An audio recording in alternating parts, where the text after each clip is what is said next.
Welcome to another edition of One Take Only. I am George Phillips with oilpressure.com. This is my most valued friend, John McClellan. John, it's racing season and it's upon us. Yes, it is. In fact, we had a race this past Sunday. We sure did. How'd you like it? I loved it. We can talk about that in just a second, but it was just good to see a race. I know, and to see the car that we've been wanting to see for quite some time. I enjoyed it. I thought the car was great. I didn't see any difference between, well, I don't know, Honda did real well. Honda did great. Yeah. They had 8 of the top 10. They sure did. All but, I think, 7th place and 10th place. I saw, too, that I was very happy for, we're a Ray Hall family. I was very happy about what Ray Hall did. The Ray Hall team, that's teamwork. It's a team. And he got up there in 2nd place. I thought that there were a lot of great teams out there yesterday. Yeah, well, you knew Ray Hall had a fast car. I know it. Because of what they did at Phoenix, and I mean, he messed up in qualifying. He owned up to it, but he messed up. Mm-hmm. But boy, he made up for it in the race. He sure did, and they'll be focused, for these next races. Yeah, but the reason why this car is out here, of course, this is the Jimmy Vasser car from the late 90s, but it's out here for, well, I guess 3 reasons. Honda won again, but Jimmy Vasser is part owner of the winning car from Sunday of Sebastian Bourdais, and I wanted this car right here because it has the sleek rear end like the new car has, so it's back to the future. That's great. It was good to see Jimmy Vasser's team win. Yeah. And I've always liked Seabass. Yeah, especially after what he went through last year at Indianapolis with the crash. Right. And we're just happy to see that he survived, and then happy to see him back in a car at the end of last season. Right. Didn't really know if he would be competitive or not, but He was competitive. he's still got it. Yeah. So I've always liked. I know that Schmidt, Peterson, they can go on the cheap or the low end. Sometimes. But they can put it together too. well, they as they pointed out on the telecast on Sunday, they really shook things up. Of course, Hinchcliffe got the Lena Gade would be his engineer, but they brought in Hinch's old buddy that he grew up with, Robert Wickens, and Wow. I knew he was not going to be a true rookie. I think Charlie Kimball pointed that out on Trackside last week, that he really didn't look at Wickens as a rookie because he was coming from DTM. He had, I don't know if he ever drove a Formula One car, but I know he was listed as a test driver. But I was expecting him to be competitive. I did not know he was going to do what we saw on Sunday. Well, after the race, and I started thinking about all these things, which we didn't have enough time to get it from the television, of course. No, which we can talk about that later. They had to show the NBA. But anyway, I thought about the race, and I looked it up on the internet, and I was getting my, coming down from it, and that was the team that was working with Wickens. Yeah. To make such a fabulous run. They gave him a very fast car, sure but did. he knew what to do with it. He sure did. So let's talk And about they the were good race. in the pits. Okay, let's talk about the race. In fact, let's just get to what everybody's talking. Unfortunately, not everybody's talking about Graham Rahall's run from 24th to 2nd. To me, that was really the best thing. But they're not even talking about Sebastian Bourdais' win. Right, and that was really a wonderful thing. I loved it too. Yeah, but great. what Worthy everybody's been talking about the last couple of days has been the last restart going into turn 1. How did you see it? Okay. I think you and I disagree a little bit. but not. I'm gonna tell you what. I think that Rossi is one of the about ready to become one of the great drivers. Maybe some people might think he already is. I think he's right there. He's proven his mettle. This is his 3rd year. He had a great run yesterday. He's going to have some other great runs. He's got a lot of nerve. He went for it, George. But he went for it on turn 1. I just thought that there was more places to do it. And turn 1, it's that turn one there has always been very dangerous. Turn one at St. Pete is the prime passing point on that track. It is by far the best passing zone. And I'm talking like I'm a race car driver. Right. Know what I'm talking about. I've seen a lot of bad things happen on turn one. But I've also seen a lot of great passes. Me too. That's been some good passes there too. And the thing is, my take on it is, and I know you and I have talked about it. You don't think that Wickens was dive bombed or done dirty necessarily. No. He was not done dirty. The car it was a little slick on Rossi. Got away from him. It was slick. And I'm not even sure. I'm not even sure it got away from him. Keep in mind, this was late in the race, late in the stint. He was on old tires, and it was like glass. But as Paul Tracy pointed out, Wickens left the door wide open for him. In fact, he did start to come over and started somewhat blocking, and he realized this might be blocked, so he pulled back over.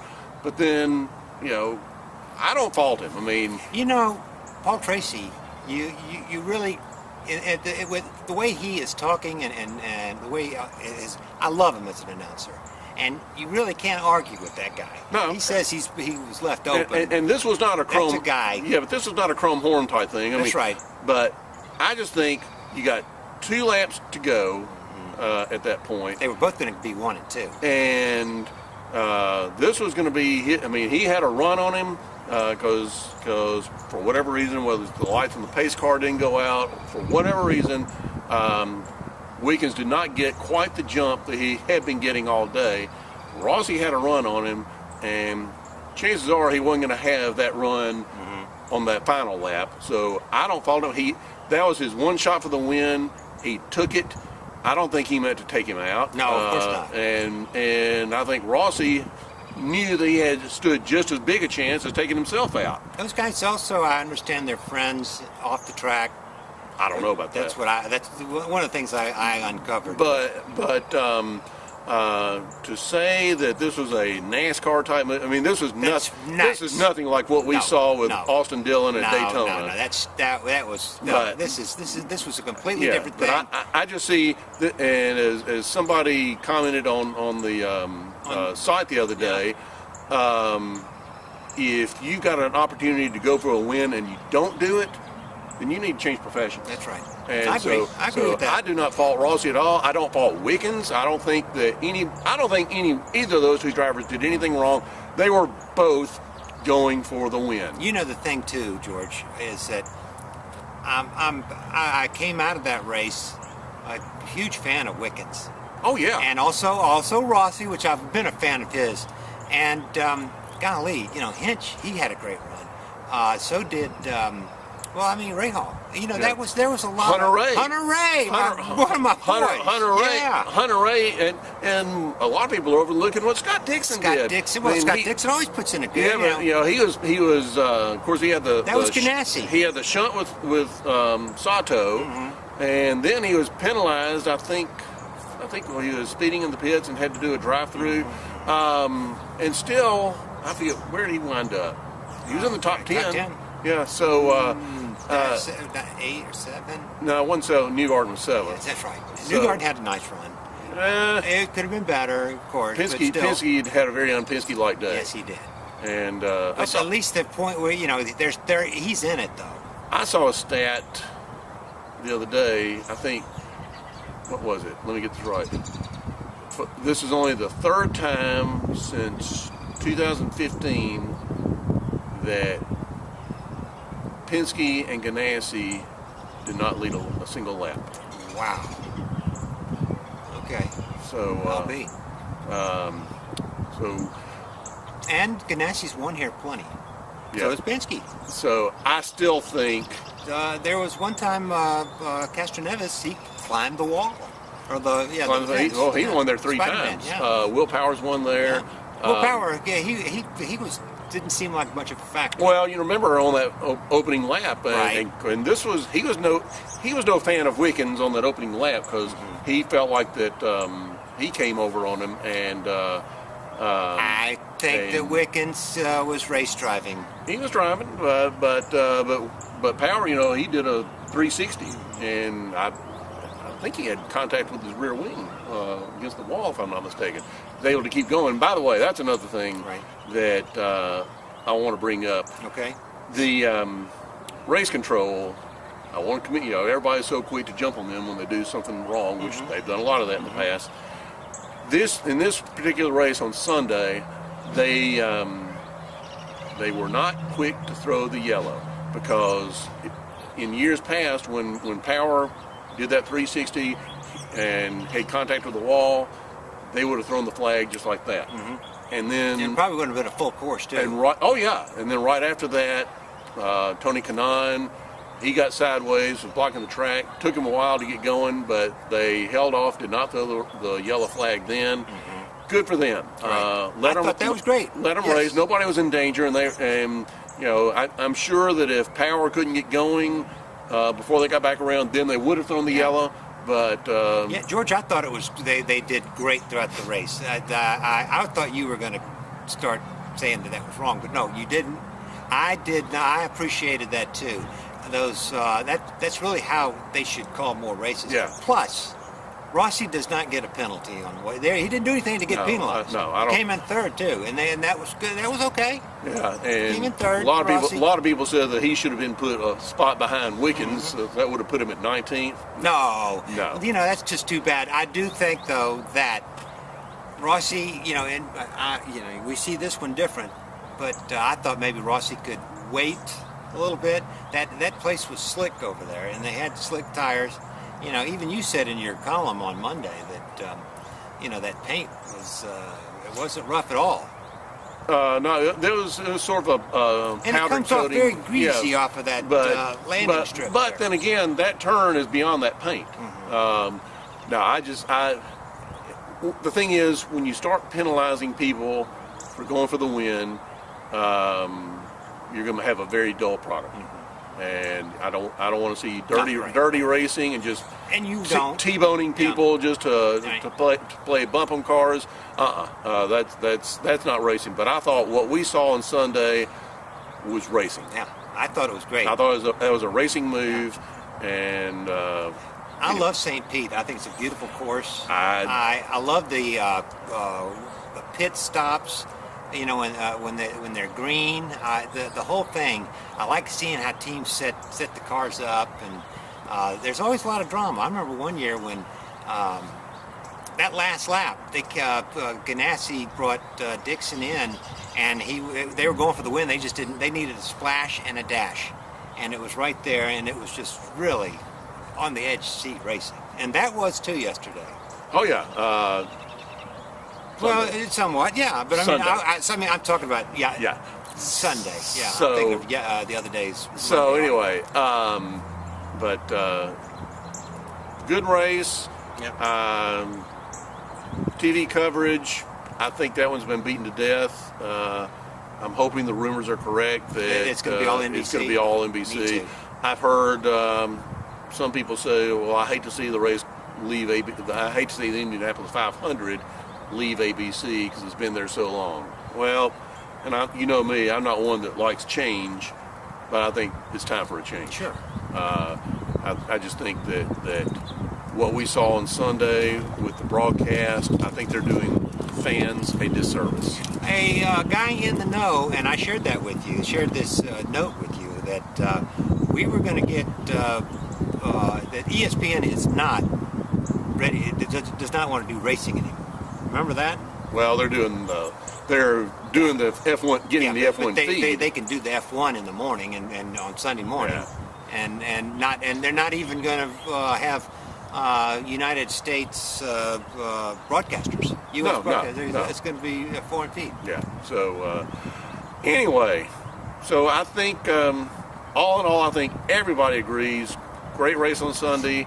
The race itself was exciting. The racing was exciting. The cars were cool. Cars looked good. The engines. In the sunshine. A lot of good-looking liveries. They're not all blue and white like they were last year. And so I'm excited. The only downer, now we got to wait 4 weeks for Phoenix. Yeah. And I'm really looking forward to Phoenix. I love the track. I like the way that new dog leg. And a little apprehensive about the new car at Phoenix. You know, Really? well, They've tested there. I know, that's why I'm apprehensive, because all the feedback was that it's still a lot of dirty air coming off the car.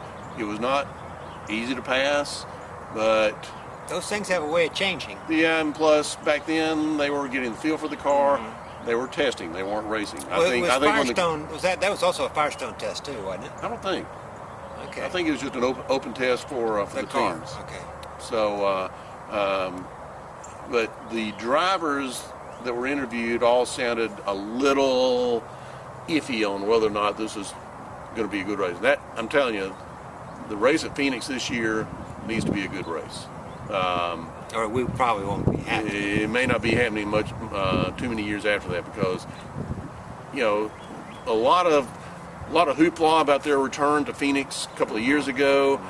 Those two races were not well attended, nor were they good races. They were Right. duds, and they've had great open wheel racing there. so And as far as NASCAR's had great races there too. I don't watch them. I've watched them. I've So- seen those races, and there's been some good. You know, I like Phoenix. I like the way it's set up. Yeah, I like the way it's set up. Excuse me, they're changing it. I know they got- well, they're not really changing the configuration. They're changing the stands. They're moving the start-finish line in between turn 1 and 2. That's a little odd, but whatever.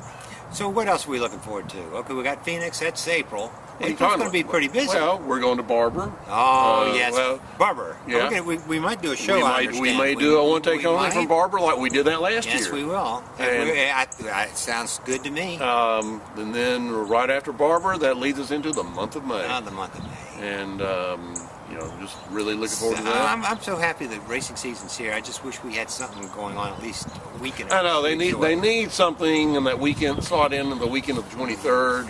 But you know, it's cold out there. I know it's cold. It's and here comes the wind. Thank you, but I'm feeling pretty warm because I've got a Team Rahal, I've got an IMS Polar. fleece over, and this is what the teams wear when it's chilly at the track, and you know I'm feeling really Okay, good. whatever. Anyway, anything else? No, I've got nothing else. What's a Barber hat you're wearing? Barber hat, yeah, I really Barber's that's my local. I love Barber. Yeah, I do too. Well, and if you live in Georgia, Tennessee, Mississippi, I'd say if you live within 5 hours of that track, you need to go. go to it. Yeah, Yeah. it's really cool. But- Got great camping, nice hotels put nearby. I'm not gonna. I'm not a I'm not a camper either, but we have some couple of guys out there. One of the 6 or 7 that are watching, they camp. Whatever. Okay. Anything else? No, George, nothing else. Okay. I'm glad to be back. Hey. Me too. All right. It's racing. Oh, by the season. way, listen, I thought that your recap the other day was pretty spot on, and I knew that we were going to have not a whole lot of words, but some words about that going into turn 1 on the last. Yeah, lap. well, I mean- But, hey, that's Rossi. Rossi is and Wickens.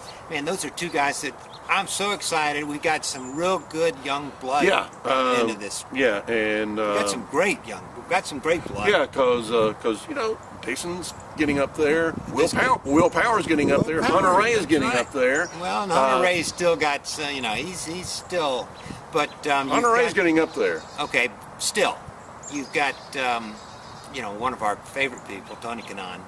He's way up there. Yeah. This might be his last year. No, he's got a Mike he's got a Brisson. 2-year deal Okay. with Foy. Well, good. I'm glad. And Light, Mateus Leist, he's green. He's got some learning to do, but I think he's going to be quick. Okay. He was quick at quality. He was quick at Phoenix during the test. He was crashing all the time. I want to see who's going to do well at Phoenix before I start. I'll say this: Mateus Leist will not do well at Phoenix. Don't let that alter your opinion of him. I think he's going to do great on the road and street courses this year. Good. I think that Team Rahal, they're not going to let the qualification episode happen again. I'm a They're little gonna- disappointed in them. Well, I'm not disappointed in how they. No, I'm disappointed. This past week. I'm this disappointed in past the team. They are no longer sponsored by Steak and Shake. Oh no, I know it. That's terrible. Oh, and I love Steak and Shake. Well, I tell you what, I just won't eat a Steak and No, Shake. I still eat a Steak I and know, Shake. me too. I love Steak and Shake. Anyway, anything else? No, and I got nothing else. Okay, it's cold out here. I want to wrap up. All right. Anyway, for John McClellan, I am George Phillips with OilPressure.com. Thanks for watching.